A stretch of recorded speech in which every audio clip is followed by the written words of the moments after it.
Hello and welcome back to EHS Amit YouTube channel. आज हम लोग बात करेंगे confined space entry permit to work implementation के ऊपर।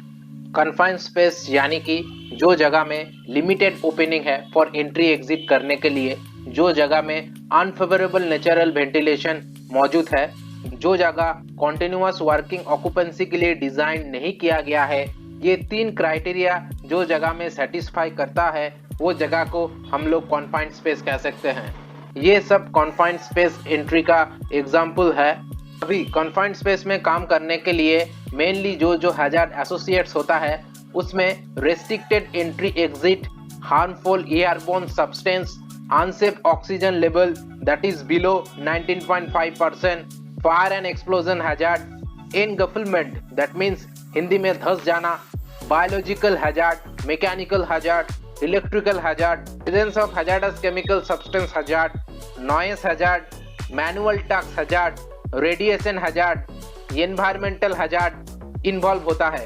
कन्फाइंड स्पेस का ये सब हैजार्ड को टैकल करने के लिए जो कन्फाइंड स्पेस इक्विपमेंट का जरूरत पड़ता है उसमें gas detector, local exhaust ventilation में ब्लोअर, इजी कम्युनिकेशन डिवाइस में वॉकी टॉकी का, इल्यूमिनेशन बढ़ाने के लिए लेस देन 24 वोल्टेज का लाइटिंग इक्विपमेंट यूज किया जाता है, barricading outside the confined space area, safe access for entry and exit into the confined space, emergency equipment and rescue equipment यानी कि ट्राइपॉड, स्ट्रेचर को यूज किया जाता है। ये सब कन्फाइंड स्पेस इक्विपमेंट का अलावा भी जो पीपी यूज किया जाता है for entry in confined space, उसमें बॉडी प्रोटेक्शन में सूट को यूज किया जाता है, for chemical protection chemical suit, for fire protection fire retardant suit and for general work cotton overall को यूज किया जाता है। फूड प्रोटेक्शन में सेफ्टी शू, गमबूट ये सब पीपी को यूज किया जाता है। हेड प्रोटेक्शन में हेलमेट को यूज किया जाता है। हैंड प्रोटेक्शन में based on the type of hazard gloves को सिलेक्ट किया जाता है। आई प्रोटेक्शन में सेफ्टी गॉगल्स को यूज किया जाता है। एयर प्रोटेक्शन में एयर प्लग को यूज किया जाता है। सेफ्टी हार्नेस को यूज किया जाता है for entry exit into the confined space. Breathing apparatus में स्काबा, एयरलाइन रेस्पिरेटर को यूज किया जाता है। कन्फाइंड स्पेस में काम करने के लिए ये सब पीपी एंड सेफ्टी इक्विपमेंट का जरूरत पड़ता है। अभी confined space entry permit to work का रिक्वायरमेंट क्या है न अंडर द फैक्ट्रीज एक्ट ये क्लियरली मेंशन है कि किसी भी पर्सन कन्फाइंड स्पेस में अलाउ नहीं किया जाएगा जब तक वो कन्फाइंड स्पेस का मैन होल एडिक्वेट साइज में हो। एडिक्वेट साइज एज पर IS 3133 में 450 mm across the side as कहा गया है and in West Bengal factories rule 59 में 40.6 सेंटीमीटर डायमीटर को कहा गया है। कोई भी पर्सन कन्फाइंड स्पेस में अलाउ नहीं होगा जब तक वो कन्फाइंड स्पेस का एटमॉस्फेयर को टेस्ट किया जाए by the competent person and certificate provide किया जाए। Form 30 format in West Bengal factories rule को यूज किया जाता है कन्फाइंड स्पेस का टेस्ट हुआ है उसको सर्टिफाई करने के लिए।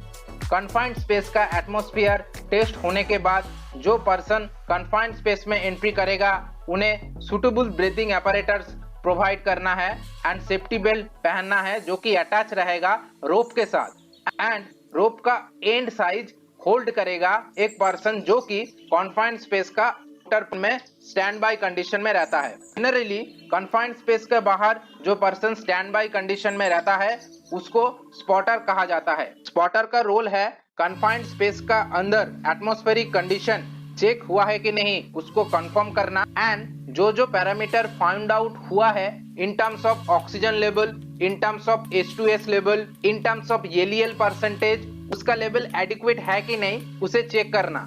स्पॉटर जो पर्सन कन्फाइंड स्पेस में एंट्री एग्जिट करेगा उन्हें हेल्प करता है for entry and exit. Spotter lifeline को होल्ड करता है जिससे क्या पर्सन जो एंट्री करता है इनटू द कन्फाइंड स्पेस वो इजीली एंटर एंड एग्जिट कर पाए। स्पॉटर एक एंट्री एग्जिट रजिस्टर मेंटेन करता है जिसमें जो पर्सन कन्फाइंड स्पेस में एंट्री एंड एग्जिट करता है एंड कौन सा टाइम में एंट्री एग्जिट करता है वो टाइम को मेंशन करता है।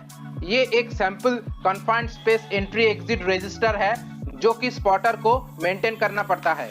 स्पॉटर पीपी कंडीशन भी चेक करता है जिससे क्या जो पर्सन कन्फाइंड स्पेस में एंट्री कर रहा है उसे एडिक्वेट प्रोटेक्शन मिल सके। स्पॉटर समय समय पे पर्सन जो कन्फाइंड स्पेस में एंट्री किया है उनका कंडीशन पूछते रहता है। स्पॉटर ये भी चेक करता है कि adequate ventilation level confined space के अंदर मौजूद रहे। इसके लिए जो बाहर से ऑक्सीजन लाइन का जो प्रेशर है उसे समय समय पे चेक करता है। स्पॉटर समय समय पे रेस्क्यू टीम के साथ कोऑर्डिनेशन एंड कम्युनिकेशन रखता है, जिससे क्या इन केस ऑफ इमरजेंसी में इजीली रेस्क्यू किया जा सके।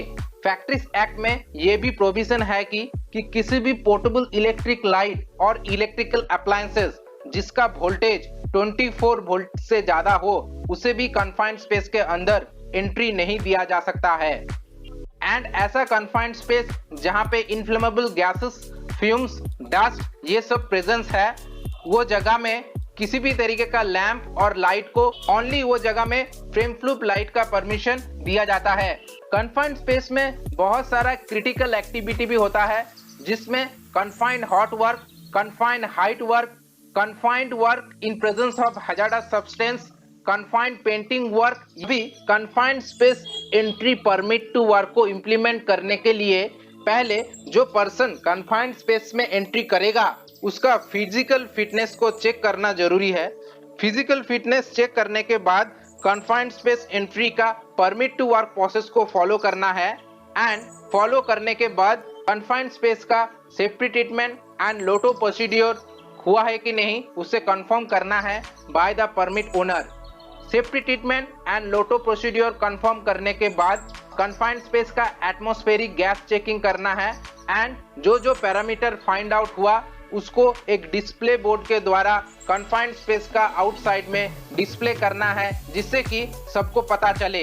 ये एक sample confined space checking display board है फॉर बेटर अंडरस्टैंडिंग। ये भी परमिट ओनर को परफॉर्म करना पड़ता है। कन्फाइंड स्पेस का एटमॉस्फेरिक गैस चेकिंग करने के बाद कन्फाइंड स्पेस में एडिक्वेट वेंटिलेशन अरेंजमेंट प्रोवाइड करना है by the permit owner.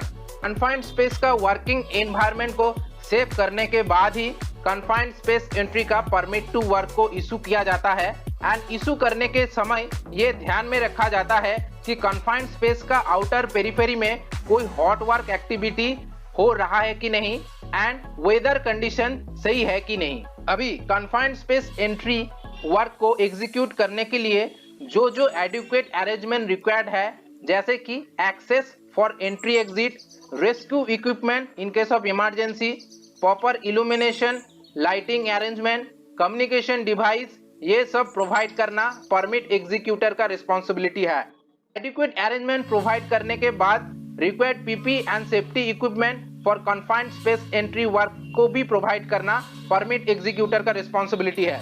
PP and safety equipment provide करने के बाद कन्फाइंड स्पेस के बाहर स्पॉटर को एंगेज करना भी परमिट एग्जीक्यूटर का रिस्पॉन्सिबिलिटी है। स्पॉटर प्रोवाइड करने के बाद परमिट टू वर्क में जो हैजार्ड मेंशन है, जो पर्सन कन्फाइंड स्पेस एंट्री करेगा सीबीटी के द्वारा कम्युनिकेट करना भी परमिट एग्जीक्यूटर का रिस्पॉन्सिबिलिटी है। उसके बाद confined space entry work start होता है। कन्फाइंड स्पेस एंट्री स्टार्ट होने के बाद वो एरिया का फ्रीक्वेंट पेट्रोलिंग भी जरूरी है, जो कि permit owner manager, permit executor manager and safety officer करता है। कन्फाइंड स्पेस एंट्री वर्क को कंप्लीट करने के बाद वो कन्फाइंड स्पेस का मैनहोल को बैरिकेड करना जरूरी है बाय द परमिट एग्जीक्यूटर। उसके बाद जो अरेंजमेंट प्रोवाइड किया गया था उसको रिमूव करना है by the permit executor. And arrangement को रिमूव करने के बाद वो कन्फाइंड स्पेस को हैंड ओवर करना है to the permit owner. Permit owner को कन्फाइंड स्पेस हैंड ओवर करने के बाद ही confined space entry permit to work close होता है। यहाँ पे सेफ्टी ऑफिसर का रिस्पॉन्सिबिलिटी है confined space entry permit to work का प्रोसीड्योर सही तरीके से हुआ है कि नहीं उसका ऑडिट करना। एंड जो डेविएशन फाइंड आउट हुआ है उसे रिस्पेक्टिव पर्सन को कम्युनिकेट करना। आशा करता हूँ आज का टॉपिक आप लोगों को अच्छा लगा है। For any query please comment in my YouTube channel. For more information, like and subscribe my YouTube channel.